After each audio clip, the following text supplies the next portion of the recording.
Hi, everybody. Welcome to the panel on non-genre films that fans like. I'm Eric M. Van. This panel was my suggestion to the Arisia Program Committee, and I'm very pleased that they went with it. And I'm going to let the other panelists introduce themselves very briefly, and then I'm going to throw the first question out to them. I'm Julia Tenney, and I'm a volunteer with IFF Boston, and a big fan, which is Independent Film Festival of Boston. Sandra's leaving me. Yes. Oh, sorry, Ampersandies versus Sandy. I'll learn everybody's name eventually. I volunteer with the Independent Film Festival of Boston, and a big fan of the Boston Underground Film Festival. Do you know David Clowler? Probably not by name, but Okay. he's probably sent me on errands. Okay. But yeah, so I see a lot of movies, so it's hard to know which movies are not genre enough to be cool to geeks. But you know. My name is Sonya Taaffe, and I didn't really start watching movies until I was in college, so in some ways I'm not even remotely qualified to be on this panel. But the things I'm interested in are the intersections of people's minds with the stories they tell, and quite a lot of film could fall into that definition, so theoretically I should have something to say. I'm Adam Lifkin, and I've been writing for all sorts of publications for way too long now, and reviewing primarily horror movies for the last couple years on my blog. Can someone who's got balls poke their head out the window and say, hey, you know, panels have now started, and let's not shout in the hallway? Okay. Great. Well, he has balls. Yeah.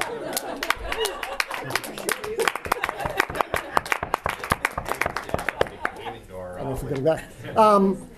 I'm Eric Van. I am best known in fandom as the program chair for ReaderCon, a con completely devoted to the written word. But my dirty secret is that I've kind of, in my elderly age here, kind of stopped reading almost and have become this total film geek. And so I'm like seeing like 50 movies, 40, 50 movies a year in the theater, plus, you know, Netflix rentals, and reading like, you know, Harry Potter, and you know that's like it. So it's really, you know, and I do vow to say once again start reading books, but I'll become this big film geek to my shock, kind of, and so I thought this would be a fun panel. The purposes of this, like an Alcoholics Anonymous introduction. Yeah, exactly. Yeah, the purpose of this panel I think is twofold. We want to list as many cool movies as possible, and we also want to try to figure out what the movies that we agree on fit this description. Have in common, and it's not going to be any one thing. There are a number of different things about a movie that can strike us as somehow partaking of the flavor of the fantastic without actually being fantastic, which is what we're talking about here. We're talking about those movies that you come out of and, you know, nothing in that movie happened that actually, you know, breaks the boundaries of real life, and yet you know that your fellow fans would really go for this for one reason or another. The one movie that's mentioned in the blurb is Memento, which feels like a lot of people like it ought to be a science fiction movie. And in fact, I mean, there's so much science in that movie. It's real neurobiology, the real neurobiology of anterograde amnesia. And it also does a trick with forcing you to continually reframe the narrative.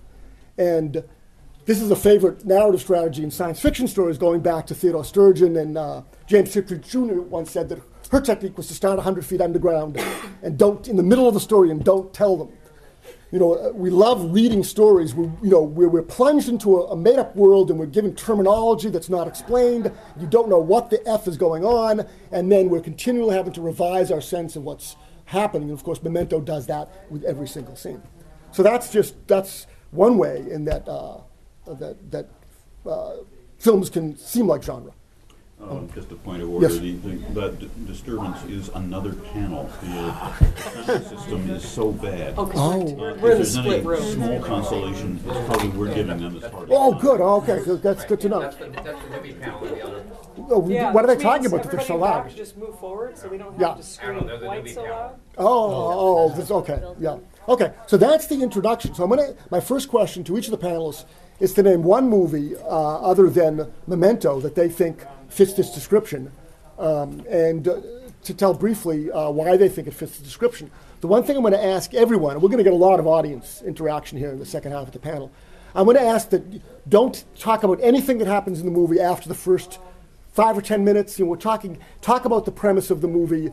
If you be as elusive as possible, if you're trying to explain, if to give away why you think it appeals to genre fans means giving away the movie, talk around it. I hate spoilers, and well, the first thing you can say is if we've all seen the movie, then of course, we can all talk about it. But that's probably the first thing you should do when you mention the movie is who's seen it, who hasn't seen it, whatever. Adam, you want to start? Well, since this one would have some major spoilers if I talk too much about it, who has not seen The Usual Suspects? Okay, enough that I'm not going to talk about the precise details, but Even those of us who have seen it still are in. Yeah.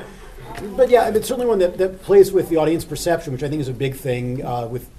That I think will become one of the unifying themes. It manipulates the audience. It plays with perception of what actually is real, even though it's not necessarily altering reality in any specific way.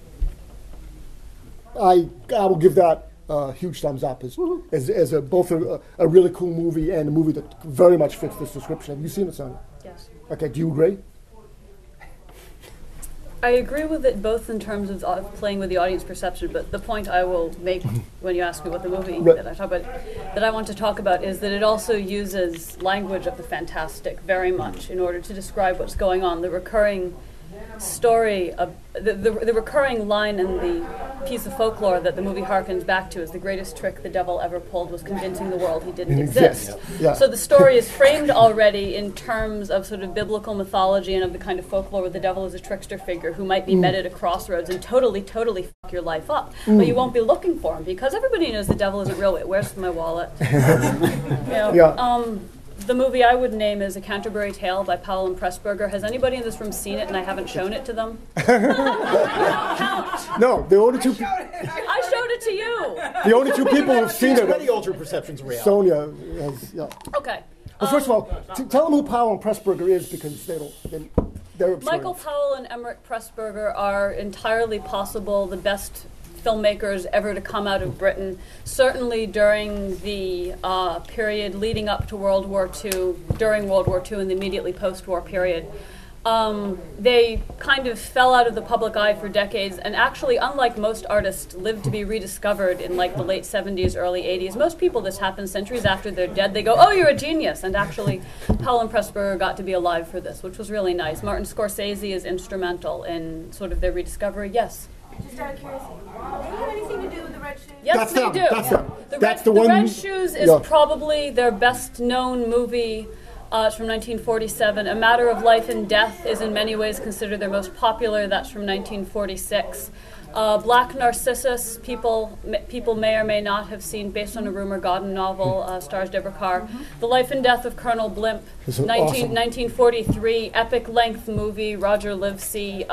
Deborah Carr's sort of starring role that, I can't talk about, but the thing that brought her into public attention.